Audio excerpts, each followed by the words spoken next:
السلام علیکم ورحمۃ اللہ وبرکاتہ۔ بسم اللہ الرحمن الرحیم، الحمد للہ رب العالمین وبہ نستعین والصلاة والسلام علی رسولہ الامین نبینا محمد وعلی آلہ واصحابہ اجمعین ومن تبعهم بإحسان الى یوم الدین، اما بعد۔ اعوذ باللہ من الشیطان الرجیم، بسم اللہ الرحمن الرحیم۔ واذکر فی الکتاب ابراہیم انه كان صديقا نبيا رب اشرح لي صدري ويسر لي امري واحلل عقدة من لساني يفقهوا قولي رب زدني علما اللهم صل وسلم على نبينا محمد صلی اللہ علیہ وسلم وبارک علیہ۔ محترم حاضرین مجلس اور خواتین اسلام، تذکرہ چل رہا تھا حضرت ابراہیم علیہ السلام کا، اور ہماری گفتگو یہ ہوئی تھی کہ حضرت ابراہیم علیہ السلام نے نمرود بادشاہ کے سامنے توحید کی دعوت پیش کی اور رب کا تعارف اس کے سامنے کروایا کہ رب ہے کون۔ اس کے بعد ابراہیم علیہ السلام کی زندگی میں اور کون سے مرحلے آئے؟ ایک سب سے بڑا مرحلہ، ابراہیم علیہ السلام نے اپنے ابا کو خصوصی طور سے توحید کی دعوت دی۔ پہلے بھی سمجھا چکے تھے، بار بار سمجھاتے رہے، لیکن سمجھانے کا یہ انداز دیکھیں، باپ سے بات کرنے کا یہ انداز دیکھیں۔ وہ ذات کہ جو ہمارے اس دنیا میں آنے کی وجہ اور سبب ہے، اس سے گفتگو کیسے کی جائے، اس سے بات کرنے کا انداز کیا ہونا چاہیے، گرچہ وہ باپ برا ہی کیوں نہ ہو، گرچہ وہ باپ اللہ کا دشمن ہی کیوں نہ ہو۔ حضرت ابراہیم علیہ السلام کی زندگی ہمیں یہ پیغام اور یہ سبق دیتی ہے۔ اللہ فرماتے ہیں اذ قال لأبیہ یا ابت، جب انہوں نے اپنے ابا سے کہا اے ابو جان، یا ابت اے ابو جان، لم تعبد ما لا يسمع ولا يبصر ولا يغني عنك شيئا، ابو جان آپ ایسی چیزوں کی عبادت کیوں کرتے ہیں جو نہ سن سکتی ہیں، نہ دیکھ سکتی ہے، نہ آپ کے کسی کام آ سکتی۔ یا ابت انی قد جاءنی من العلم ما لم یأتک فاتبعنی اہدک صراطا سویا، ابو جان میرے پاس وہ علم آ گیا ہے جو آپ کے پاس نہیں، آپ میری اتباع کر لیجیے، میری بات مان لیجیے، میں آپ کو سیدھے راستے پر لے کر کے چلے جاؤں گا۔ یا ابت لا تعبد الشیطان، ابو جان آپ شیطان کی عبادت نہ کیجیے، ان الشیطان کان للرحمن عصیا، یہ شیطان رحمان کا نافرمان ہے، یہ شیطان اللہ کی بات ماننے والا نہیں ہے۔ اور ابو جان میں آپ کو آگاہ کر رہا ہوں، یا ابتی انی اخاف ان یمسک عذاب من الرحمن، اگر آپ اسی راستے پر رہے تو ابو جان مجھے ڈر ہے، مجھے اس بات کا خدشہ اور خوف ہے کہ آپ کی زندگی میں رحمان کی طرف سے عذاب آئے گا، فتکون للشیطان ولیا، اور آپ شیطان کے دوست اور ساتھی بن جائیں۔ پھر بھائیو اور بزرگوں، اس دنیا کے اندر ماں باپ ہمارے سب سے بڑے محسن ہیں، وہ ہمارے اس دنیا میں آنے کی وجہ ہے، اور قرآن مجید کے اندر اللہ نے کئی ایک مقام پر اپنی عبادت کے بعد والدین کے ساتھ حسن سلوک کرنے کا حکم دیا ہے۔ ان کی اطاعت کیجیے، ان کی فرما برداری کیجیے، ان کی دعائیں لیجیے، ان کی خدمت کیجیے۔ باپ بہت برا ہوگا، ماں بری ہوگی، لیکن ان دونوں کا بدل نہیں، آپ ان دونوں کی جگہ کسی اور کو نہیں رکھ سکتے۔ آپ کا باپ ہی آپ کا باپ، آپ کی ماں ہی آپ کی ماں، آپ کے ابا اور آپ کی ماں کی جگہ کوئی اور نہیں لے سکتا۔ اسی لیے اللہ رب العالمین نے خاص طور سے والدین کے ساتھ حسن سلوک کی بات کہی، یہاں تک کہا اما یبلغن عندک الکبر احدہما، سبحان اللہ، اللہ کا کلام دیکھیے، اللہ تعالیٰ ترتیب بتاتا ہے، والدین کے ساتھ حسن سلوک کرے، انداز کیا ہونا چاہیے، کہ ان دونوں میں سے کسی ایک کو بڑھاپے کی عمر میں پاؤ۔ اللہ نے پہلے دونوں کا تذکرہ نہیں کیا، پہلے ایک کا تذکرہ کیا۔ وجہ کیا ہے؟ اس لیے کہ ماں باپ دونوں ساتھ ہوں، زندگی گزر جاتی ہے، دونوں ایک دوسرے سے اپنا دکھ سکھ بانٹ لیتے ہیں، لیکن دونوں میں سے کوئی ایک چلا جائے تنہائیاں کاٹتی ہیں، پریشانیاں چبھتی ہیں، تکلیفیں زندگی میں عجیب سا تصور لے کر کے آتی ہیں، بطور خاص جب اولاد نافرمان ہو۔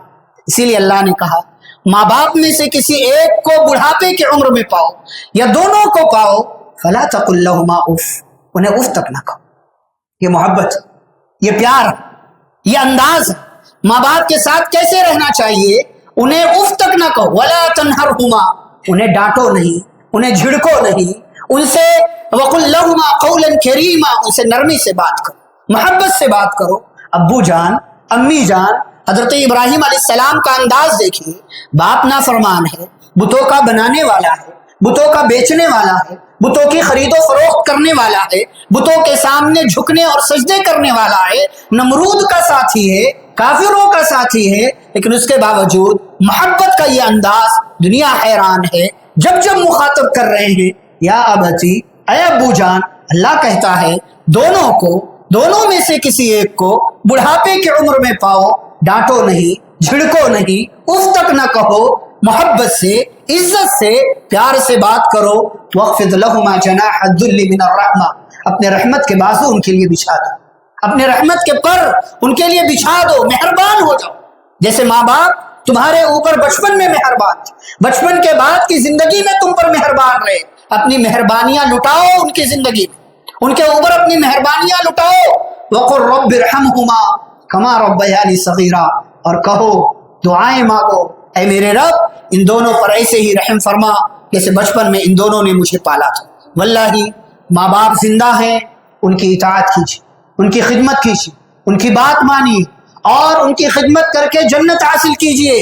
اور باپ بعض دفعہ بہت سخت نظر آتا ہے، لیکن واللہ یہی باپ ہے، باپ کی دعائیں اللہ قبول کرتا ہے، باپ کی دعائیں اللہ قبول کرتا ہے۔ پیارے نبی صلی اللہ علیہ وسلم فرماتے ہیں باپ کی دعا اولاد کے حق میں رد نہیں کی جاتی ہے۔ باپ کی دعائیں لیجیے، ماں کی دعائیں لیجیے، کبھی مشکل ہو، ماں باپ دونوں میں سے کوئی ایک یا دونوں زندہ ہو، ماں باپ کے پاس جائیے، دعا کروائیے۔ واللہ زندگی میں باپ کی اور ماں کی دعائیں قبول ہوتے، آپ نے بھی دیکھا ہوگا، میں نے بھی دیکھا ہے۔ ماں باپ بہت برے ہو سکتے ہیں، بعض ماں باپ برے بھی ہوتے ہیں، لیکن ماں باپ جتنے بھی برے ہوں آپ کو ان کے ساتھ حسن سلوک کرنا ہے۔ اللہ کہتا ہے اگر ماں باپ مشرک بھی ہوں تو آپ ان کی بات مانیں، وَوَصَّيْنَا الْإِنسَانَ بِوَالِدَيْهِ حُسْنًا، ان کے ساتھ حسن سلوک کرنا ہے، گرچہ وہ مشرک ہیں، کافر ہیں، اللہ کے نافرمان، آپ کو ان کی بات ماننا ہے۔ اے زیا، ماں باپ کے سائے کی ناقدری نہ کر، دھوپ کاٹے گی بہت جب یہ شجر کٹ جائے گا۔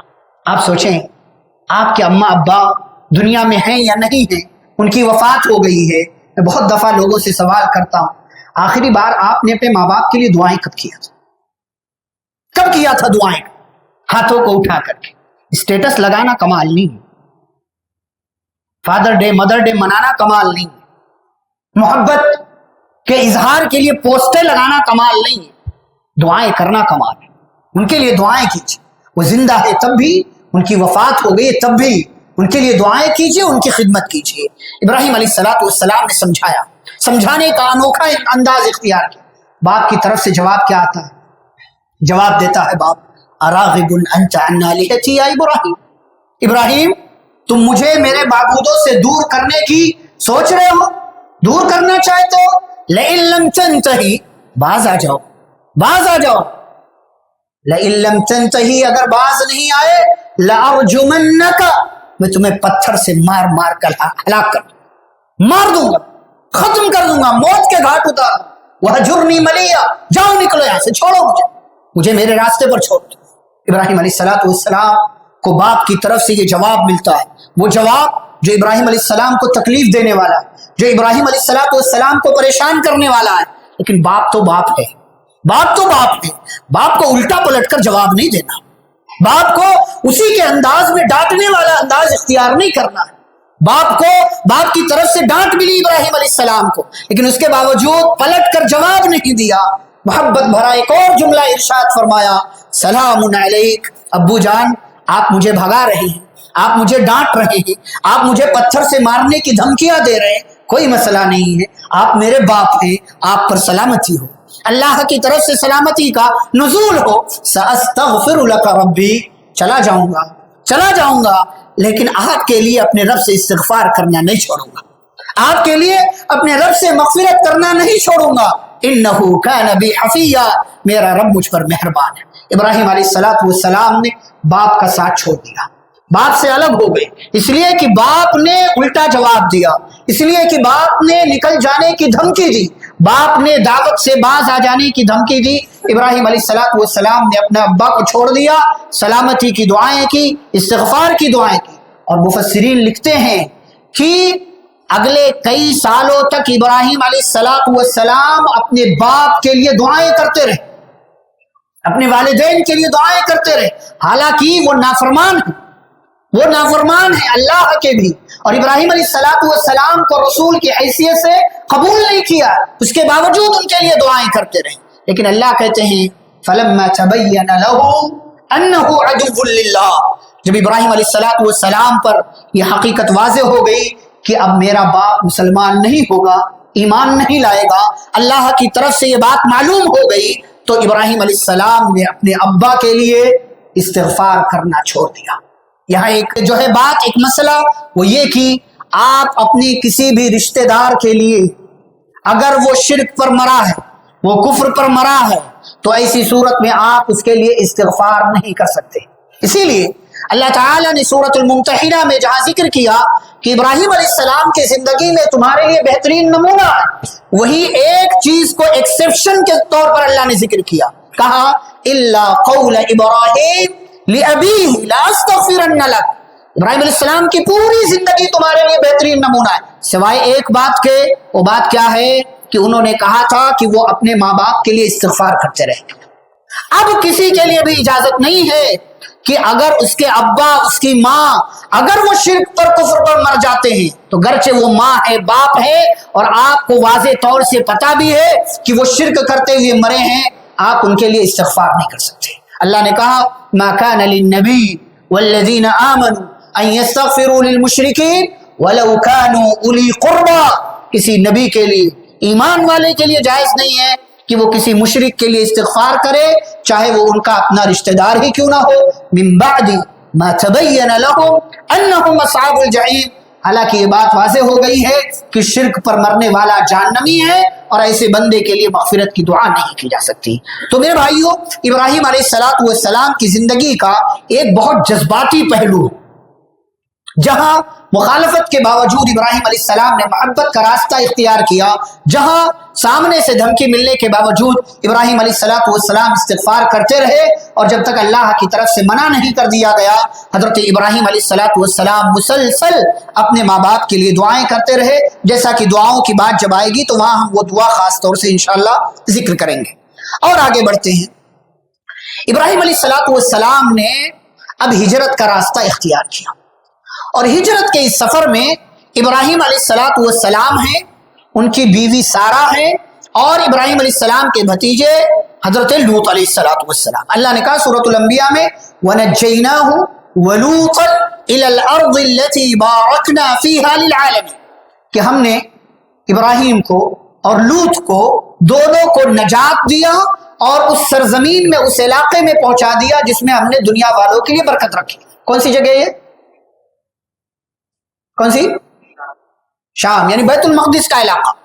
ابراہیم علیہ السلام نے یہ علاقہ جہاں تھے، کنعان کا علاقہ یا جو ہے بابل کا علاقہ، ابراہیم علیہ السلام نے علاقہ چھوڑ دیا اور یہاں سے مصر کی طرف روانہ ہو گئے۔ آپ کل 3 آدمی ہیں، 3 ساتھی ہیں۔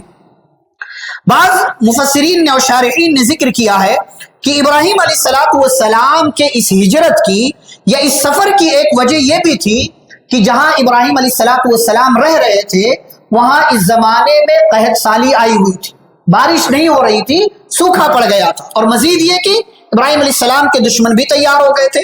تو حضرت ابراہیم علیہ السلام نے مجبور ہو کر اپنی بیوی سارہ اور بھتیجے لوط کو لیا، اور بعض لوگوں نے یہ بھی ذکر کیا بھیڑ بکریوں سمیت ابراہیم علیہ السلام ہجرت کر کے مصر پہنچ گئے۔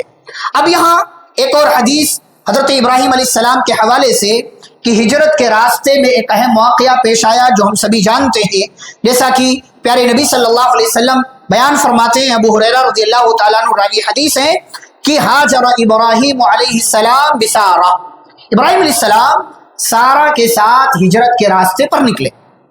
فدخل بها قریہ فیہا ملک من الملوک، ایک بستی میں، ایک علاقے میں پہنچے جہاں ایک بادشاہ تھا اس علاقے کا، او جبار من الجبابرہ. پیارے نبی صلی اللہ علیہ وسلم نے ذکر کیا کہ وہ بادشاہ تھا لیکن بہت بڑا ظالم تھا, بہت بڑا ظالم تھا. فقیلا, تو بادشاہ کے پاس جا کر کے کسی نے یہ بات پہنچا دی کہ یہاں ایک بندہ آیا ہوا ہے جس کے ساتھ ایک ایسی عورت ہے, ہی من احسن النساء, جو عورتوں میں سب سے خوبصورت عورت, بہت پیاری ہے, بہت خوبصورت. فارسل الیہ, حضرت ابراہیم علیہ السلام اس علاقے میں جب پہنچے تو ابراہیم علیہ السلام کو بلوایا اس بادشاہ نے, اور بلوانے کے بعد ابراہیم علیہ السلام سے پوچھتا ہے من هذه التي معك, یہ عورت جو تمہارے ساتھ ہے یہ ہے کون تمہاری؟ تو ابراہیم علیہ السلام نے کہا اختی, میری بہن ہے. ابراہیم علیہ السلام نے کہا میری بہن. ثم رجع, اتنا کہا بس ختم. ثم رجع الیہا, پھر ابراہیم علیہ السلام بادشاہ کے پاس سے اپنی بیوی سارا کے پاس آ گئے اور کہنے لگے فقال لا تکذبی, کہا دیکھو میں نے تمہیں بادشاہ کے سامنے اپنی بہن کہہ دیا ہے تو وہاں جا کر کے تم میری بات کو جھوٹا ثابت نہیں کرنا. فإني أخبرتهم أنك أختي والله إن على الأرض مؤمن غيري وغيرك, إن على الأرض مؤمن غيري وغيرك, کہا اللہ کی قسم اس وقت زمین پر میرے اور تمہارے علاوہ کوئی مومن نہیں ہے, اور میرے اور تمہارے درمیان یہ بھائی چارے کا رشتہ ہے, ہم اسلامی اعتبار سے بھائی بہن ہیں, میں نے جھوٹ بھی نہیں کہا, تم بھی جا کر کے یہی بات کہہ دینا. فارسل بها الیہ, حضرت ابراہیم علیہ السلام نے اپنی بیوی سارا کو بادشاہ کے پاس بھیج دیا. فقام الیہا, یا بعض لوگوں نے ذکر کیا حدیث کے الفاظ سے کہ وہ بادشاہ حضرت سارا علیہ السلام کے سامنے آ کر کے کھڑا ہوا. جیسے ہی وہ آیا تو حضرت سارا علیہ السلام نے وضو کیا اور نماز پڑھنے لگی. قامت توضأ وتصلی, نماز پڑھنے لگی. فقالت, اور دعا کیا اللہم ان کنت آمنت بک وبرسولک واحسنت فرجی الا علی زوجی فلا تسلط علیہ الکافر. بہت پیاری سی دعا ہے. کہا اللہ اگر میں تجھ پر ایمان لائی ہوں, تیرے اس رسول پر ایمان لائی ہوں جو میرا شوہر بھی ہے, اور اپنے اس شوہر ہی کے لیے میں نے اپنی جو ہے عزت کو باقی رکھا ہے, اپنی عزت کو اپنے شوہر کے علاوہ میں نے کہیں اور استعمال نہیں کیا, تو جانتا ہے فلا تسلط علیہ الکافر, تو اے اللہ اس کافر کو مجھ پر مسلط نہ کرنا, اس کو میرے اوپر قابض نہ ہونے دینا. فغط حتی رکض برجلی, اللہ تعالیٰ نے فوراً کرامت ہوئی, فوراً اللہ تعالیٰ نے دعا قبول کیا, اور وہ بندہ غلط نیت سے آگے بڑھ رہا تھا, وہ زمین پھٹی اور زمین کے اندر دونوں پیر اس کے دھس گئے, اس بادشاہ کے دونوں پیر دھس گئے. قال الارج, راوی کہتے ہیں کہ حضرت سارا نے فوراً کہا, جب دیکھا کہ اس کے دونوں پیر زمین میں دھس گئے تو فوراً اللہ سے ایک دوسری دعا کی. کیا کہا؟ اللہم ان یمت, اے اللہ اگر یہ مر گیا تو لوگ کہیں گے اسی عورت نے مارا ہے, لہذا اللہ اس کو مارنا نہیں, اے اللہ اس کو مارنا نہیں. ثم قام الیہ, وہ بچ گیا بندہ, پھر سے نکل گیا, باہر آ گیا. اللہ تعالیٰ نے حضرت سارا کی دعا قبول کی, باہر آیا, پھر سے غلط نیت کے ساتھ ہاتھ بڑھا, پھر سے حضرت سارا نے نماز پڑھا, اور نماز پڑھنے کے بعد پھر سے وہی دعا کیا کہ اللہ اگر میں تجھ پر ایمان لائی ہوں, تیرے رسول پر ایمان لائی, اس بندے کو میرے پاس نہیں آنے دینا. پھر سے وہی معاملہ ہوا, اور جب 2 سے 3 بار یہ معاملہ ہو گیا تو حضرت سارا علیہ السلام کے تعلق سے وہ بندہ کہتا ہے واللہ ما ارسلتم الی الا شیطانا, کہا اللہ کی قسم تم لوگوں نے میرے پاس کس کو بھیج دیا؟ تو شیطان ہے, یعنی اس کی وجہ سے میرے ساتھ یہ برا کیا کیا سلوک ہو رہا ہے, لے جاؤ اس کو. اور لے جانے کے بعد کہا ارجعوها الی ابراہیم, اس کو ابراہیم کے پاس لوٹا دو, واعطوها آجر, اور اس کو کیا دے دو؟ آجر دے دو. ان کی زبان میں آجر اس کو کہا جاتا تھا, عربی زبان میں اس کو حاجر یا حاجر کہا جاتا ہے, اور ہماری اردو زبان میں وہ ٹرانسفر ہو کر کے کیا ہو گیا؟ حاجرہ ہو گیا. ہماری اردو زبان میں ٹرانسفر ہو کر کے, اور عربی میں بھی یہ لفظ استعمال کیا جاتا ہے. اور اب یہ آجر یا حاجر یا حاجر یا حاجرہ یہ ہے کون؟ بعض لوگوں نے کہا ایک لونڈی تھی, اور بعض لوگوں نے کہا کہ اسی بادشاہ کی بیٹی تھی. اس کو یہ سمجھ آ گیا کہ یہ دونوں کوئی معمولی نہیں ہے, یہ دونوں بہت عظیم ہیں, اسی لیے اب میری بیٹی کے لیے ان سے اچھا کون ہو سکتا ہے, تو چلو ان دونوں کی خدمت میری بیٹی کرے گی, اور کل کو ہو سکتا ہے کہ یہ بندہ اسے اپنی بیوی بنا لے, تو دے دیا تحفے میں. فرجعت الی ابراہیم علیہ السلام, چنانچہ حضرت سارا ابراہیم علیہ السلام کے پاس آئی. فقالت,